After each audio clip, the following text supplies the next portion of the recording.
कहानी की शुरुआत में हम देखते हैं कि एरियल एक जलपरी है और एरियल को इंसानी दुनिया से बहुत प्यार है। जब भी एरियल को समुद्र के अंदर इंसानों की चीजें मिलती है तो ये इन्हें इकट्ठा करके एक जगह पर रखा करती है। एरियल का एक फ्रेंड भी है जिसका नाम है फ्लोंडर। ये एक छोटी सी फिश है जो हमेशा एरियल के साथ रहा करता है। एक दिन फिर से एरियल इंसानों की चीजें ढूंढते हुए एक टूटी हुई शिप के अंदर जाने लगती है, लेकिन फ्लोंडर इसे मना करता है कि यहाँ पर बड़ी बड़ी शार्क रहती है और हमें यहाँ पर नहीं चलना चाहिए। लेकिन एरियल शिप के अंदर चली जाती है। शिप के अंदर इसे इंसानों की और भी चीजें मिलती है। तभी यहाँ पर एक बहुत बड़ी शार्क आ जाती है जो एरियल पर हमला कर देती है, लेकिन एरियल एक कांच की मदद से शार्क को चकमा देकर यहाँ से निकल जाती है। एरियल को इस टूटे हुए शिप से एक चम्मच मिलती है जिसे अपने एक और फ्रेंड स्कटल को भी दिखाती है। इन लोगों को इंसानी चीजों का ज्ञान नहीं था तो स्कटल एरियल से कहती है कि इससे इंसान शायद अपने बालों को संवारते होंगे। इसकी बात मानकर एरियल भी इससे अपने बालों को संवारने लगती है। इसके बाद सेबेस्टियन एरियल को बुलाने आ जाता है और कहता है कि आज मून फेस्टिवल है और तुम्हारे पापा तुम्हारा इंतजार कर रहे हैं। ये सुनकर एरियल अपने पापा की मीटिंग में जाने के लिए तेजी से तैरने लगती है। इसके बाद हमें एक ऑक्टोपस भी दिखाई देती है। इसका नाम अर्सिला था जो काफी दिन से एरियल पर नजर रख रही थी। जब एरियल अपने पापा के पास पहुंचती है तो इसके पापा इससे नाराज होते हैं कि तुम पूरे दिन कहाँ घूमती रहती हो।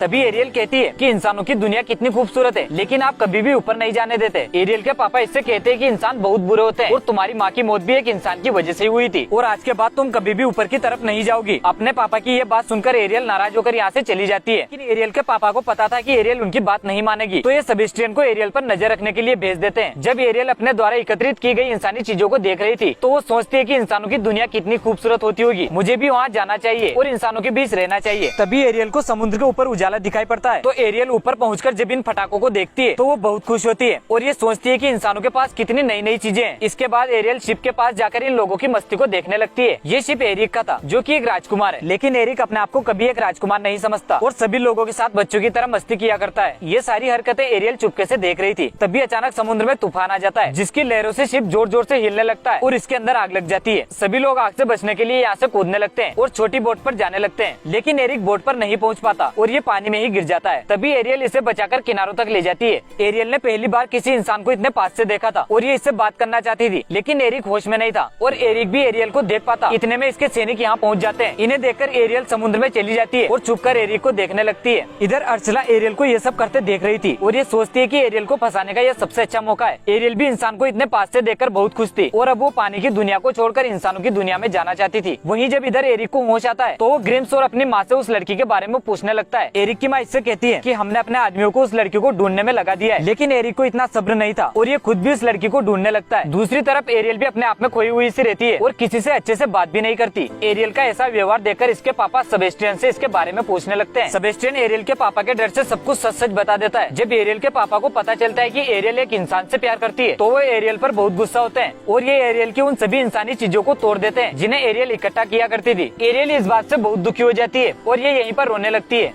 तभी अर्चला एरियल के पास आ जाती है और इससे कहती है कि मैं तुम्हारी इंसानों की दुनिया पर जाने में मदद कर सकती हूँ। ये सुनकर एरियल अर्चला के साथ चली जाती है। एरियल को अर्चला के साथ जाते देख सेबेस्टियन और स्कटल भी इसके पीछे पीछे जाने लगते हैं। यहाँ पहुंचकर अर्चला अपने जादू से एरियल के पैर बनाने लगती है, लेकिन बदले में एरियल की आवाज अपने पास रख लेती है और फिर एरियल से कहती है कि तुम्हारे पास सिर्फ 3 दिन का टाइम है। अगर तुम 3 दिन के अंदर एरिक को किस नहीं कर पाई तो तुम फिर से एक जलपरी बन जाओगी और तुम्हें हमेशा मेरे ही साथ रहना पड़ेगा। इसके बाद एरियल जब एक इंसान बन जाती है तो ये समुद्र से निकलने लगती है। तभी एरियल एक मछुआरे की जाल फंस जाती है। इसके बाद मछुआरा इसे क्वीन के पास लेकर जाता है ताकि वो इसे इसके घर तक पहुंचा देगी। यहाँ के लोग एरियल को नहला धुलाकर नए कपड़े पहना देते हैं और फिर एरिक भी यहाँ पहुंच जाता है। एरिक सोचता है कि शायद यही वो लड़की है जिसने मेरी जान बचाई थी, लेकिन एरियल भी इसे बता नहीं पाती कि मैंने ही तुम्हारी जान बचाई थी क्योंकि एरियल के पास आवाज नहीं थी। जब सभी लोग यहाँ से चले जाते हैं तो सेबेस्टियन एरियल को याद दिलाता है कि तुम्हें 3 दिन के अंदर एरिक को किस करना है। इसके बाद एरियल इस महल को देखने लगती है और एक रूम के अंदर चली जाती है। ये रूम एरिक का था जहाँ पर एरिक ने समुद्र से लाई कई सारी चीजों को एकत्रित कर रखा था। जब एरियल इन सभी चीजों को देख रही थी तभी एरिक यहाँ पहुंच जाता है और फिर ये खुद एरियल को सारी चीजें दिखाने लगता है। इसके बाद एरियल एक पत्थर को नीचे गिराकर तोड़ देती है। इसके अंदर से एक डायमंड निकलता है। ये देखकर एरिक चौंक जाता है क्योंकि आज तक उसे इसके बारे में पता ही नहीं था। अगले दिन एरिक एरियल को बाहर घुमाने लेकर जाता है जहाँ एरियल कई सारी नई नई चीजों को देखती है। इन्हें देखकर एरियल बहुत खुश होती है। इसके बाद शाम हो जाती है तो दोनों एक नाव में बैठकर घूमने लगते हैं और दोनों मजाक मस्ती करते हुए एक दूसरे के बहुत करीब आ जाते हैं और जैसे ये किस करने लगते हैं तभी अर्चला इनकी बोट को पलट देती है जिसके कारण इनके बीच किस नहीं हो पाता। इन दोनों को इतने करीब आता देख अर्चला सोचने लगती है कि अगर इनके आपस में किस हो गया तो मेरा सारा प्लान चौपट हो जाएगा, क्योंकि अर्चला एरियल के परिवार को बिखेरकर खुद समुद्र की रानी बनना चाहती थी। इधर एरियल के पापा और उसकी बहनें एरियल को पूरे समुद्र में ढूंढने लगते हैं। फिर जब एरिक और एरियल दोनों महल के अंदर पहुंच जाते हैं तो ग्रिम्स एरिक से कहता है कि अब हमें उस लड़की की तलाश रोक देनी चाहिए, क्योंकि अब आप शायद इस लड़की के साथ बहुत खुश हैं। लेकिन एरिक एक बार उस लड़की को देखना चाहता था जिसने उसकी जान बचाई थी। ये सोचकर एरिक समुद्र के किनारे पहुंच जाता है और जोर जोर से चिल्लाने लगता है। तभी एरिक को समुद्र के किनारे बैठी एक लड़की दिखाई देती है, जिसे देखकर एरिक सोचता है कि शायद यही वो लड़की है जिसने मेरी जान बचाई थी। अगली सुबह उठकर जब एरियल एरिक के पास जाने लगती है तो ये देखती है कि एरिक एक लड़की के साथ खड़ा है और ये अपनी माँ से कह रहा था कि मुझे वो लड़की मिल गई जिसने मेरी जान बचाई थी। एरिक के मुंह से ये बात सुनकर एरियल का दिल टूट जाता है और वो यहाँ से दूर चली जाती है। फिर जब उसी रात स्कटल को इस लड़की की हकीकत पता चलती है कि ये तो अर्चला ही है जो एक लड़की का रूप बनाकर यहाँ पर आई है, तो स्कटल जाकर एरियल को सारी बात बता देता है। अगले दिन एरिक और यह लड़की दोनों सगाई के लिए एक दूसरे को अंगूठी पहनाने लगते हैं। तभी एरियल यहाँ पहुँच जाती है और इससे फाइट करते हुए सबसे पहले एरियल इससे लॉकेट छीनती है और इसे तोड़कर अपनी आवाज निकाल लेती है। जैसे ही आवाज एरियल के गले में जाती है तो अब एरियल बोलने लगी थी और फिर ये एरिक को बताती है कि मैं ही वो लड़की हूँ जिसने तुम्हारी जान बचाई थी। एरिक ये जानकर इमोशनल हो जाता है और ये एरियल को किस करने लगता है, लेकिन तभी एरियल को मिला 3 दिन का समय खत्म हो जाता है और एरियल फिर से एक जलपरी बन जाती है। इसके बाद अर्चला भी अपने असली रूप में आ जाती है और एरियल को पकड़कर समुद्र में कूद जाती है। समुद्र के अंदर जाने पर एरियल को उसके पापा बचाने आते हैं। तभी अर्चला कहती है कि तुम्हारी बेटी और मेरे बीच एक डील हुई थी जिसे कभी तोड़ा नहीं जा सकता। एरियल के पापा एरियल को बचाने के बदले में अपना पावरफुल त्रिशूल अर्चला को दे देते हैं। त्रिशूल पाकर अर्चला एरियल के पापा को मार देती है और खुद एक बहुत बड़ी ऑक्टोपस बन जाती है। इतने में एरिक भी एरियल को बचाने के लिए समुद्र में आ जाता है। अर्चला पूरे समुद्र में तबाही मचाने लगती है और समुद्र के पानी को त्रिशूल से गोल गोल घुमाने लगती है। तभी एरियल एक शिप को अर्चला की तरफ धकेल देती है और शिप में लगे लोहे के पाइप अर्चला के सीने में चुभ जाते हैं, जिसके कारण अर्चला यहीं मर जाती है। इसके बाद एरियल सबसे पहले एरिक को एक सुरक्षित जगह पर पहुंचाती है और त्रिशूल की मदद से अपने पापा को भी बचा लेती है। एरियल के पापा एरियल और एरिक के आपस के प्यार को देखकर अपने जादू से एरियल को हमेशा के लिए एक इंसान बना देते हैं। जब एरिक अपने महल में अकेला एरियल की याद में बैठा था तभी एरियल उसके पास पहुंच जाती है। एरियल को पाकर एरिक बहुत खुश होता है और फिर इन दोनों के आपस में किस भी हो जाता है। इसी के साथ ये शानदार स्टोरी यहीं खत्म हो जाती है। दोस्तों, ऐसी और शानदार और इंटरेस्टिंग स्टोरी के लिए चैनल को सब्सक्राइब करना मत भूलना।